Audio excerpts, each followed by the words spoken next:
ನಮಸ್ಕಾರ.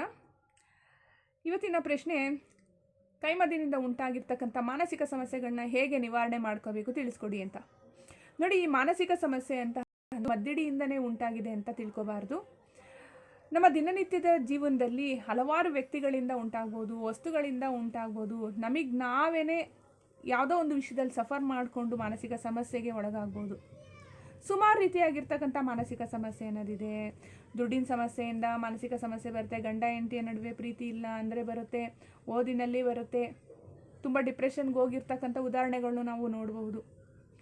ಮದ್ದಡಿಯಿಂದ ಉಂಟಾಗಿರ್ತಕ್ಕಂಥ ಕೆಲವು ವ್ಯಕ್ತಿಗಳಿಗೆ ಹೇಳ್ತೀನಿ, ಈ ಮಾನಸಿಕ ಸಮಸ್ಯೆನ ಹೆಂಗೆ ಹೊರಗಡೆ ಬರಬೇಕು ಅಂತೇಳಿ ಸುಮಾರು ಸರಿ ಹೇಳ್ಕೊಟ್ಟಿರ್ತೀನಿ ನಾನು. ಹೀಗೆ ಥೆರಪಿ ಮಾಡ್ಕೊಳ್ಳಿ, ಹೀಗೆ ಹೋಮ್ವರ್ಕ್ ಮಾಡಿ, ಧ್ಯಾನ ಮಾಡಿ, ಕೆಲವುದೆಲ್ಲ ಹೇಳ್ಕೊಟ್ಟಿರ್ತೀನಿ. ಆದರೂ ಕೂಡ ನೆಗ್ಲೆಕ್ಟ್ ಮಾಡಿಬಿಡ್ತಾರೆ.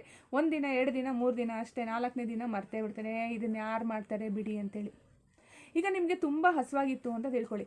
ನಿಮಗೆ ಅಪ್ಪ ಅಮ್ಮ ಸಪೋರ್ಟ್ ಮಾಡೋದಿಲ್ಲ, ಮನೆಯಲ್ಲಿ ಸಪೋರ್ಟ್ ಮಾಡಲ್ಲ, ಹೋಟೆಲ್ಗೆ ಹೋಗೋಕ್ಕೆ ದುಡ್ಡಿಲ್ಲ, ಮನೆಯಲ್ಲಿ ರೇಷನ್ ಇದೆ, ಹಸುವಾಗ್ತಿದೆ.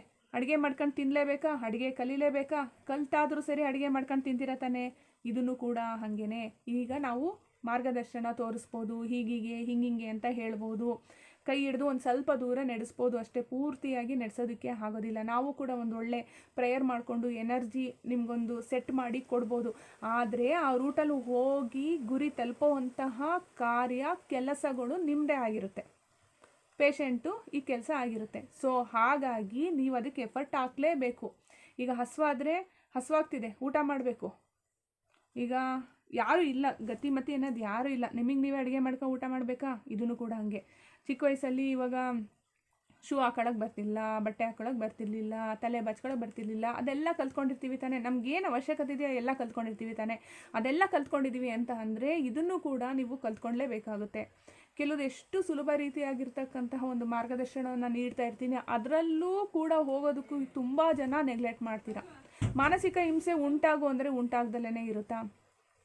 ಸೊ ಅಂತಹ ಒಂದು ಮಾನಸಿಕ ಹಿಂಸೆಯಿಂದ ಹೊರಗಡೆ ಬರಲೇಬೇಕು. ಮಾನಸಿಕ ಹಿಂಸೆ ಅನ್ನೋದು ಪ್ರತಿಯೊಬ್ಬರಲ್ಲೂ ಕೂಡ ಇದ್ದೇ ಇರುತ್ತೆ. ಅದರಿಂದ ನಾವು ಹೊರಗಡೆ ಬರುವಂತಹ ಮಾರ್ಗವನ್ನು ನಾವು ಕಂಡುಹಿಡ್ಕೋಬೇಕಾಗುತ್ತೆ. ಕೆಲವುದೆಲ್ಲ ನಾನು ಟಿಪ್ಸ್ ಹೇಳ್ಕೊಟ್ಟಿರ್ತೀನಿ, ಅದೇ ಪ್ರಕಾರವಾಗಿ ನೀವು ಫಾಲೋ ಮಾಡಿದಲ್ಲಿ ಅದರಿಂದ ನೀವು ಹೊರಗಡೆ ಬರಬಹುದು. ಒಂದು ಸರಿ ಬಂದ್ರೂ 2ನೇ ಸರಿ ಇನ್ನೊಬ್ರು ನಿಮಗೆ ಮಾನಸಿಕ ಹಿಂಸೆ ಕೊಡೋ ಅಂಥವ್ರು ಇರ್ತಾರೆ. ನಾವು ಚೆನ್ನಾಗಿ ಪ್ರಾಕ್ಟೀಸ್ ಮಾಡಿದಷ್ಟು ಕೂಡ ಅಷ್ಟೇ, ಅದು ಎಷ್ಟು ಸರಿ ನಮ್ಮ ಲೈಫಲ್ಲಿ ಏನಾದರೂ ಈ ಥರ ಹಿಂಸೆ ಬಂದಷ್ಟು ಕೂಡ ಅದನ್ನು ರಿಮೂವ್ ಮಾಡ್ಕೊಳ್ಳೋ ಅಂತಹ ವಿದ್ಯೆಯನ್ನು ನೀವು ಕಲ್ತ್ಕೊಂಡಾಗ ಮಾತ್ರ ಈ ಒಂದು ಸಮಸ್ಯೆಯಿಂದ ಹೊರಗಡೆ ಬರಬಹುದು. ನೋಡಿದ್ರಲ್ಲ ಇವತ್ತಿನ ಈ ವಿಡಿಯೋ ಇಷ್ಟದಲ್ಲಿ ಲೈಕ್ ಮಾಡಿ. ಇನ್ನಷ್ಟು ವೀಡಿಯೋಸ್ಕೊಂಡು ನೋಡಬೇಕು ಅಂದರೆ ಸಬ್ಸ್ಕ್ರೈಬ್ ಮಾಡ್ಕೊಳ್ಳಿ. ನೆಕ್ಸ್ಟ್ ಇನ್ನೊಂದು ಒಳ್ಳೆಯ ವಿಡಿಯೋದೊಂದಿಗೆ ಭೇಟಿಯಾಗೋಣ. ನಮಸ್ಕಾರ.